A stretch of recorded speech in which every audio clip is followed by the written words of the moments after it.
Charlas de la noche. Palabras con imagen. El análisis de los acontecimientos que influyen en nuestra vida con el periodista Francisco Durán Rosillo.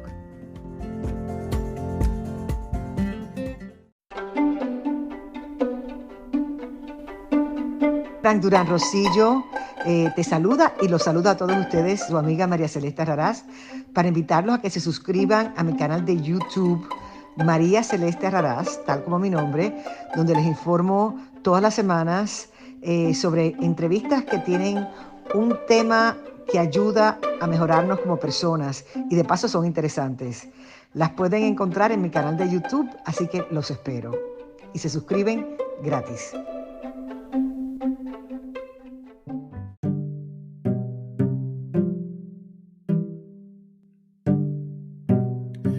Muchos, especialmente los baby boomers, muchos de nosotros, o sea, los que nacimos después de la Segunda Guerra Mundial y que nos tocó ser testigos del alunizaje y la carrera del espacio entre Rusia y Estados Unidos, en nuestra niñez muchos aspiramos a ser astronautas alguna vez en nuestra vida. Nuestros juguetes predominantemente fueron naves espaciales, aviones, astronautas de juguete, y siempre tuvimos esa aspiración. De hecho, yo en mi recámara tenía un astronauta posado a un lado de la bandera de Estados Unidos, tal y como estaba la foto en la luna. Durante mis viajes a Cabo Cañaveral, en el Kennedy Space Center, tienen una tienda muy surtida con camisetas, juguetes, todo basado en NASA. Y el programa NASA dice que por cada $1 que invierte el gobierno en la investigación espacial recuperan $7 de ganancia, lo cual es retribuido y reinvertido en el avance de la ciencia. Y me da gusto, soy un gran admirador del avance de la investigación en el espacio, porque no es solamente el pasar lo que es el Kármán Line, que fue lo que hoy pasó el señor Jeff Bezos y sus 3 acompañantes. El Kármán Line es la línea que se marca 100 kilómetros hacia el espacio desde la parte más plana de la Tierra. Y partiendo de ahí se considera ya lo que es el espacio sideral en diferentes capas, por supuesto, no soy científico, pero el Kármán Line fue lo que rebasó el señor Jeff Bezos. Ahora, están explicando los científicos que de haber pasado más allá del Kármán Line con su cápsula, hubiese sido posible hacer básicamente ya lo que es una órbita alrededor de la Tierra. Pero ese no era el objetivo. El objetivo de hoy, después de muchísimas pruebas, 20 años de investigación, bastantes millones de dólares que el dueño de Amazon está invirtiendo y que obviamente no los pierde porque son deducibles de impuestos, número 1, ya que generó empleos. Número 2, está haciendo de cierta manera aportación a la ciencia. Y número 3, se nota que esta carrera, porque la semana pasada vimos al dueño de una línea aérea, Virgin, también llegar con su nave, que tiene el diseño de un avión, a lo que es la atmósfera, la estratosfera o como le llamen. Entonces, esto apunta a que el señor Jeff Bezos, pues obviamente, quiere liderar los viajes al espacio, el nuevo turismo. Se calcula que costaría $250,000 un viaje hacia el espacio, pero también, ¿por qué no? Aunado a las investigaciones que hacen la NASA y los rusos con sus agencias del espacio, la estación espacial, donde ya es una combinación de astronautas de muchos países, Y es la idea de ver si hay vida en el espacio. ¿Por qué? Nos estamos acabando este planeta. Honestamente, vean los cambios climáticos que se generan de manera abrupta por el abuso en la contaminación, en el medio ambiente. Nos estamos acabando el agua. Vean la sequía que hay en el oeste de Estados Unidos y en México. Estados Unidos sufre graves incendios forestales. Y esto es triste, muy duro. Entonces me decidí a hacer este programa dedicado a ver la otra parte de la carrera espacial. Sí, porque es un lema entre los americanos. The sky is the limit. El cielo es el límite. Sí es el límite. Esto para decirnos que es infinito, que nuestras metas pueden llegar hasta donde nuestro esfuerzo y nuestra inteligencia nos lo permitan. Claro, también nos está mostrando que 2 extranjeros, básicamente, para quienes me escuchan en América Latina, uno de ellos, pues, con ascendencia australiana, el dueño de Virgin, y Jeff Bezos, que es ciudadano americano, pero con ascendencia, pues, un tanto que se combina entre española y brasileira, por eso su compañía se llama Amazon, como ese gran río que atraviesa la jungla brasileira, y pues básicamente él está apuntando a que la era de las aspiraciones está siendo llevada por los inmigrantes. Y es realmente un ejemplo digno a seguir, digno de admirar y digno de ver cómo mucha gente estamos admirando su esfuerzo. No cualquiera arriesga sus millones en un evento que, Dios no lo quiera, les pudiese haber fracasado. Ustedes lo vieron con el Challenger. Después de que explotó saliendo de la Tierra, pues la NASA interrumpió los vuelos de los transbordadores por muchos años. Entonces es algo digno de admirar, es algo digno de seguir.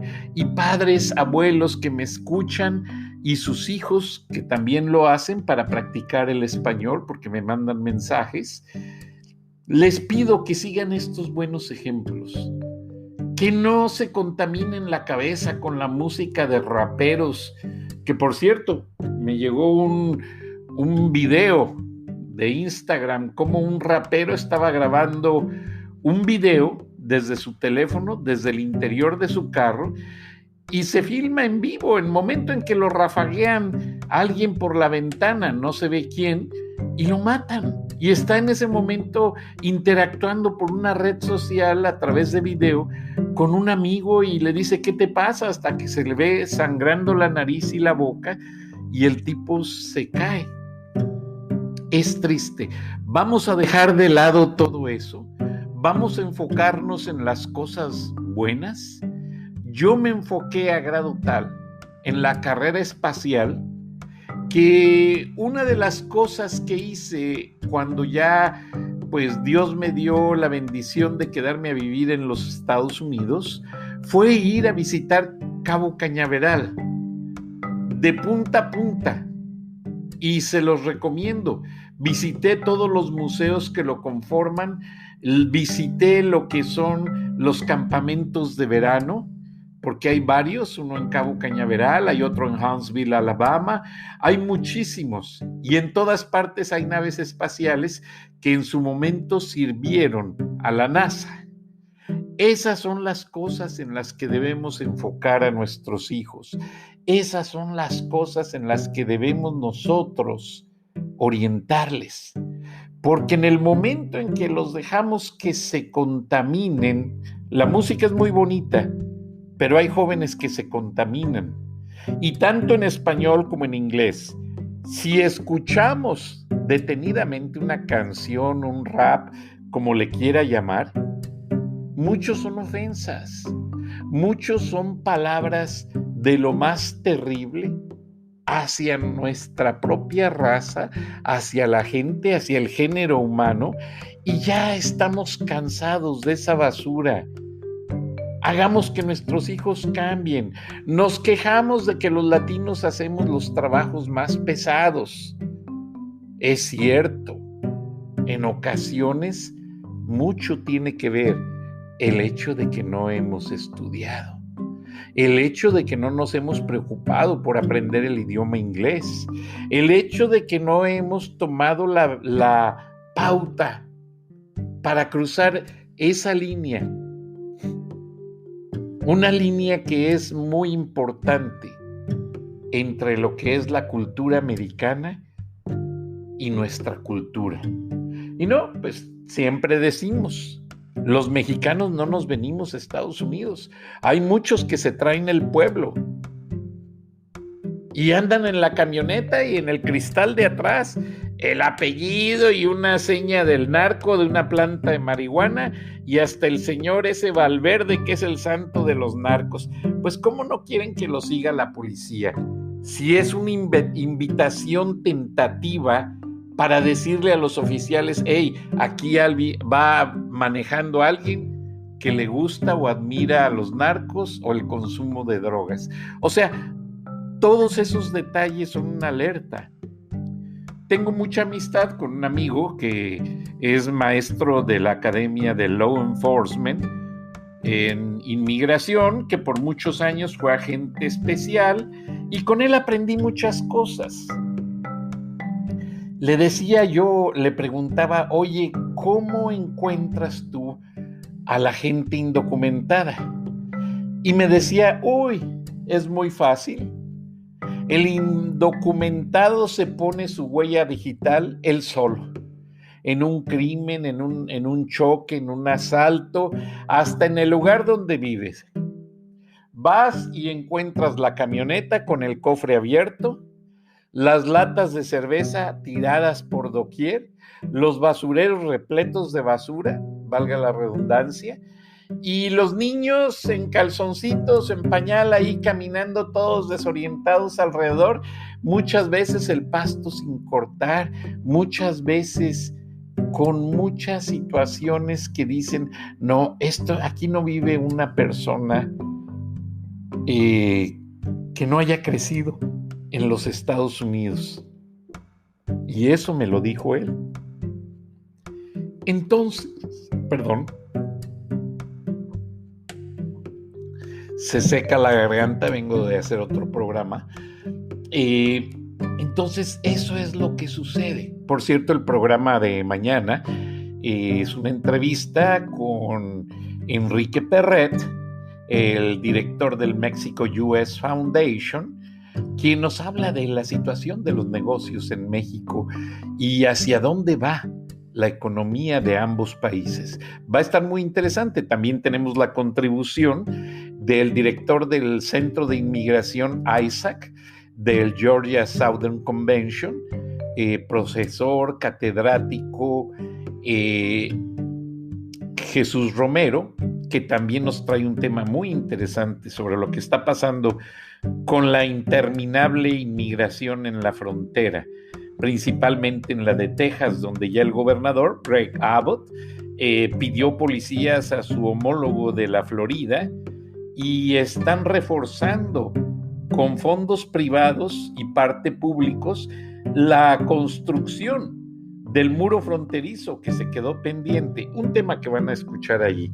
Pero lo que yo les digo con esta charla de hoy es que sí, el cielo es el límite y no dejamos de pensar en ello.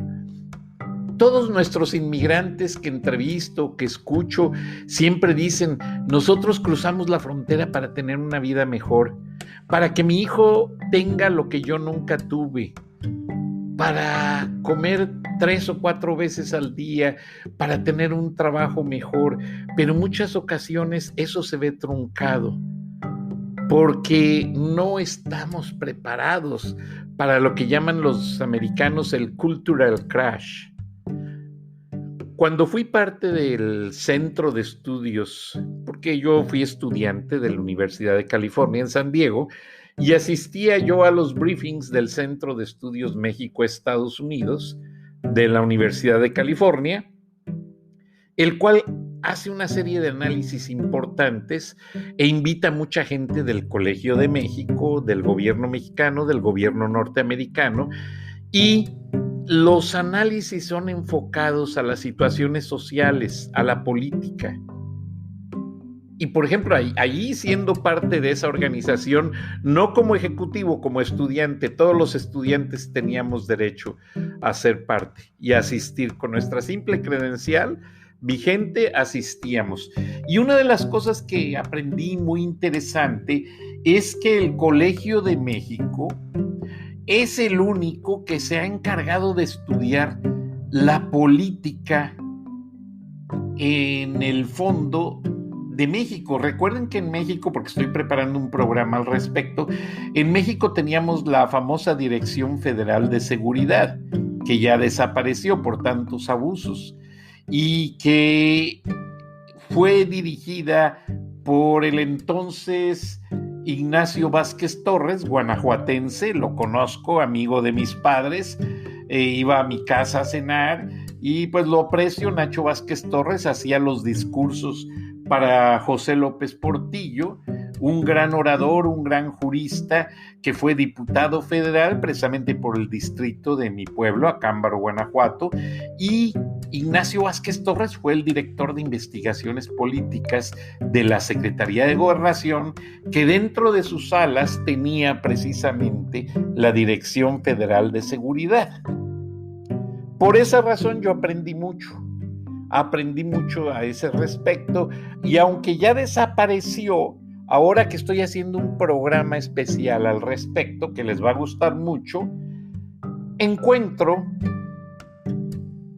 que precisamente es el Colegio de México el único encargado de mantener todas las investigaciones y documentación que la Dirección Federal de Seguridad tuvo a su manejo oscuro, autónomo, abusivo e independiente, para entregar solo cuentas al presidente en funciones. Va a ser una cosa interesante, pero regresemos al tema de hoy, que es el viaje espacial a manos de empresarios norteamericanos, a manos privadas, y quienes quieren ayudar a que siga la carrera espacial. Recuerden, con el presidente Obama se cortó el presupuesto a la NASA y solo era una vergüenza. Yo así lo sentía, que solo los rusos seguían saliendo a la estación espacial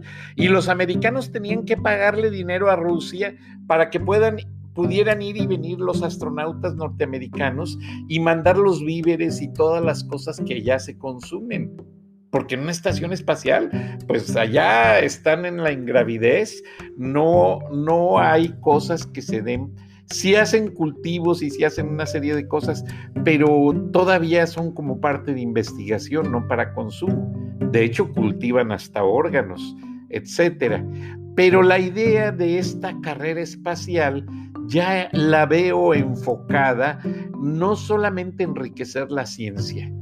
Como les dije al inicio de este programa, el ser humano nos estamos acabando la tierra. Estamos contaminando en demasía el agua.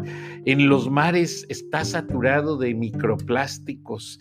Y la gente, en ocasiones, los pescadores que van a comer un pescado, lo abren y lo encuentran lleno de pedazos de popote, de pedazos de corcholata, de pedazos de botella. ¿Por qué? Porque con la salinidad del mar, los materiales plásticos se reducen a pequeños fragmentos que ya no pueden ser recogidos del mar. ¿Y qué pasa? Los pescaditos lo ven como una parte atractiva para comer y mueren intoxicados. Es muy triste. Yo, la verdad, ya no uso popotes, procuro ya no usar botellas desechables, y encontré un artículo muy interesante sobre una constructora mexicana, precisamente, que usa los desechos de botellas desechables para mezclarlos con el chapopote que llamamos, para hacer carreteras.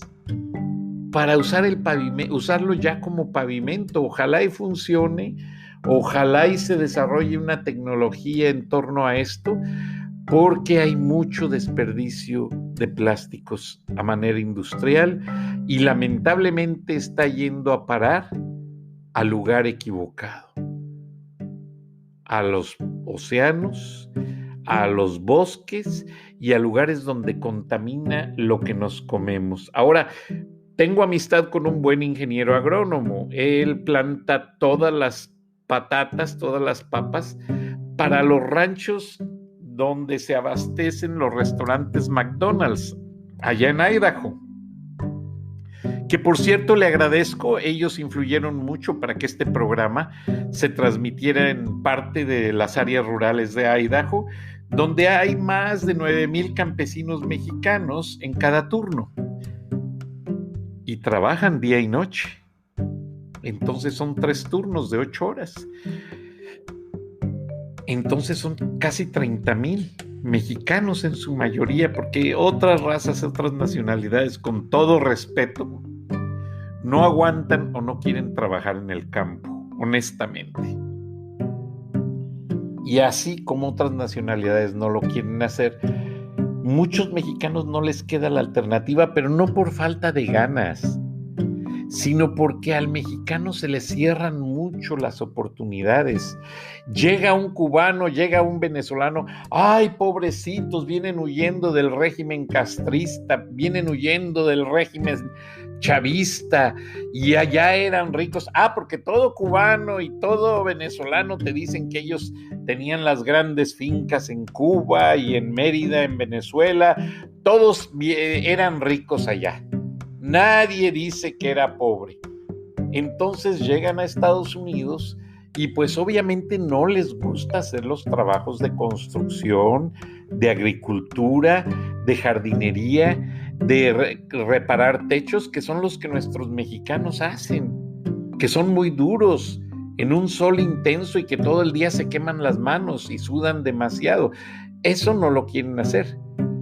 Por eso el venezolano y el cubano y el colombiano, con todo respeto, y lo mencionan estudios, ellos trabajan en agencias que les venden los seguros de los carros a los mexicanos, trabajan en agencias de traducciones, trabajan en agencias que les hacen sus impuestos, porque el mexicano, aunque no tenga documentación, ellos trabajan con un tax ID, una identificación de impuestos, que es lo que les permite pagar el impuesto.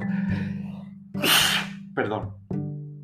Entonces, de esa manera, al gobierno norteamericano lo ve con mejores ojos que aunque la persona sea indocumentada, pague sus impuestos. De hecho, eso le vale mucho al inmigrante. Cuando empieza a procesar su residencia legal, residencia permanente, porque de esa manera ellos ya tienen un paso adelante. Porque el gobierno dice, mira, él se preocupó por pagar impuestos en este país, vamos, y ya lleva 10 años haciéndolo, vamos a ver de qué manera lo ayudamos porque no tiene antecedentes penales. Entonces así funcionan las cosas en Estados Unidos. De hecho, cuando mi papá era muy visionario, un hombre agricultor, contador privado de profesión, o sea, de esos que les llaman tenedores de libros, nunca fue independiente, o sea, él estudió eso para atender sus negocios junto con mi tío, su cuñado. Entonces mi papá era muy bueno para las cuentas, él fue estudiante lasallista en Morelia, llegó hasta la secundaria, que en aquellos años ya terminar la secundaria era una gran ventaja, y después se regresa al pueblo natal a atender pues el rancho y su negocio. Y vemos ahí que mi papá era muy visionario, y precisamente cuando le hablé de que me fascinaba la carrera espacial porque los americanos habían llegado, yo compraba la revista Life, edición en español, y ahí venían unas reseñas preciosas. También compraba la revista Time en español, y muy buenas. Aquella revista Mecánica Popular donde describían todos los detalles técnicos, me las devoraba. Entonces, lo que sucedió con todo ello, mi papá me decía, porque él hacía ciertos negocios comprando partes para el equipo agrícola con gente de Johnson Deere o Deere Johnson, no recuerdo cómo se llama la marca de tractores, pero pues conocía bien y tenía muchos amigos alemanes. Y me decía, eran amigos que habían salido de la Alemania nazi, tantos problemas, pero él era un hombre que leía demasiado. Y me dice, mira hijo, si quieres ser astronauta algún día, estaba yo pequeño, tenía 6, 7 años, pero nunca se me olvidó, es más, yo no aspiraba a vivir en los Estados Unidos, lo cual honestamente es una bendición en estos tiempos. Y mi padre me dio un consejo sabio. Me dijo, mira hijo, hay 2 cosas que te quiero enseñar. Una, que trabajes como alemán. Y yo le decía, papá, ¿cómo como alemán? Sí, mira, tú le dices a un alemán, ve y tráeme agua, y el alemán te trae el agua en el momento. En cambio, lamentablemente, yo no quiero que tengas esa mentalidad. Le dices a uno de aquí de nuestros paisanos, tráeme agua, 1 de cada 10 y te la trae. Pero los otros 9 te van a decir, ay, ¿dónde la consigo? No tengo cubeta. ¿La quiere fría o caliente? ¿Cuánto me va a pagar? ¿Para qué la quiere? Total, miles de excusas y terminan no trayéndote el agua. Entonces mi padre se frustraba mucho con eso en sus negocios. Y la otra cosa que me enseñó es que me dijo, si llegas a ser profesionista, que quiero que lo hagas, pero que aprendas muy bien las cosas, si vives en otro país y aún así viviendo en México, lo que quiero que sea una distinción tuya es que no mientas y que no robes. Qué consejo tan sencillo pero tan bueno. Después, cuando estudié periodismo, tomé un curso y la agencia de noticias Associated Press, que es grandísima y está en todo el mundo, me invitó a uno de sus cursos y ellos prepararon un libro en el que dicen cómo descubrir cuando la gente miente. Y dieron un ejemplo muy mexicano. Cuando un periodista va a buscar a un funcionario, señorita, ¿está el señor diputado? Ay, déjeme ver. En el déjeme ver te está dejando saber que el diputado siempre le ha dicho a los periodistas no me los recibas tan fácilmente. Luego ya entra la mujer a ver si está el diputado, a ver si va a recibir al periodista, y cuando sale y dice, ay, fíjese que le salió una reunión de emergencia y no lo puede recibir ahora.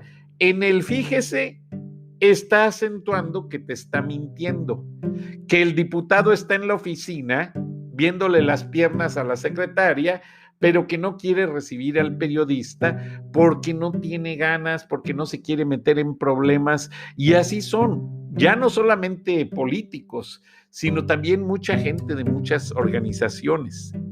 Y se cubren entre ellos las mentiras, se protegen, entonces lo que menos quieren hacer es hablar con periodistas. Lamentablemente viven del pueblo, viven del erario, viven de lo que la gente compra, pero ya no quieren recibir a alguien que les cuestione de qué manera ganan bien o mal su dinero. Y esas son una serie de cosas que debemos usar, son consejos al azar uno tras otro, pero que me han hecho muy inspirado, porque una cosa de Jeff Bezos, que su primera esposa dijo cuando la entrevistaron, ya se divorciaron, pero le preguntaron por qué se casó con él, y dice, porque estábamos en la oficina y una de las cosas que más me gustó fue su sonrisa, cómo se carcajea. Al hacer análisis de body language, de muchas cosas para saber cuando la gente es honesta o miente, revelaron que la sonrisa, la manera en que se carcajea a alguien, devela si es una persona honesta o tramposa o mentirosa. Se escucha un poco raro, pero tiene mucho que ver. Ya hay expertos que te estudian el lenguaje corporal, te estudian las palabras, cómo las dices, y ya hay expertos que hasta cuentan cuántas veces la gente repite tal o cual palabra. Por ejemplo, el presidente Trump, la palabra que más repetía es frankly, francamente.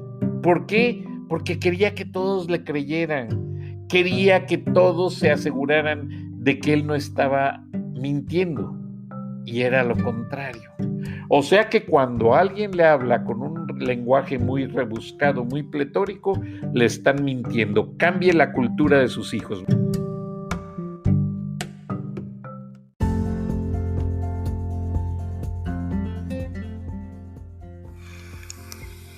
Escuchaste el análisis de la noticia, transparente como el agua, con el periodista Francisco Durán Rosillo.